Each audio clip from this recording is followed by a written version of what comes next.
hindi na yun nakakatalo ng mataas. Mag-guess na lang yan sa'yo. Ha? Bigat na? Bigat na? Sus, parang bumigat ng tingin niya. Oh. Buti pa si Bruno. Di ba Bruno? Ha? Ha? Bigat na. Di ba Bruno? Ha? Ha? Bruno nakakatalon ng ano. Dati si Bruno ang hindi makakatalon na. Baliktad na. Ngayon si Bea na hindi makakatalon ng upuan na.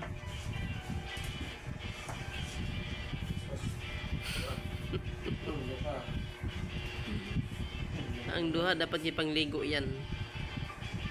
Kaya init. Hinaabangan ka lang yan nga bababa. Kaya kanina ka pa sa naglumlum sa taas. Yan, dalawang alaga niya guys. Takbo sa ilalim.